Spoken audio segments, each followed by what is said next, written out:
देशभरातील अनेक राज्यांमध्ये पुढील 4 ते 5 दिवस पावसाची शक्यता वर्तवण्यात आली आहे। राज्यात पुढील आठवडाभरात पावसाचा येलो अलर्ट देण्यात आला असून 21 आणि 22 मे रोजी कोकण, गोवा, मध्य महाराष्ट्रातील अनेक जिल्ह्यात वाऱ्यासह मुसळधार पावसाचा ऑरेंज अलर्ट देण्यात आलाय। राज्यातील 4 जिल्ह्यांना ऑरेंज अलर्ट तर 29 जिल्ह्यांना येलो अलर्ट जारी करण्यात आलाय। दरम्यान पुढील 2 दिवस मुंबईसह ठाणे, पालघर भागात सतर्कतेचा इशारा देण्यात आला। यावेळी काही भागात गडगडाटासह पावसाचा अंदाज व्यक्त करण्यात आला। या अंदाजामुळे केरळ तसंच महाराष्ट्रात मान्सूनचं आगमन लवकर होणार असल्याचे संकेत मिळत आहेत।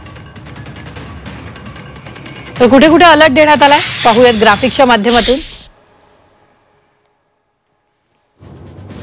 पुणे, सातारा, सांगली आणि सोलापुरात ऑरेंज अलर्ट। मुंबई, ठाणे, रायगड आणि पालघरमध्येही ऑरेंज अलर्ट। रत्नागिरी, सिंधुदुर्गातही orange alert. Yellow alert Dhule, Nashik, Ahilyanagar, Kolhapur, Sambhajinagar, Jalna, Parbhani, Beed, Hingoli, Nanded, Latur आणि धाराशिवमध्ये येलो अलर्ट आहे। अकोला, अमरावती, भंडारा, बुलढाणा, चंद्रपूर आणि गडचिरोलीमध्येही येलो अलर्ट। गोंदिया, नागपूर, वर्धा, यवतमाळ, वाशिम इथेही येलो अलर्ट देण्यात आलेला आहे।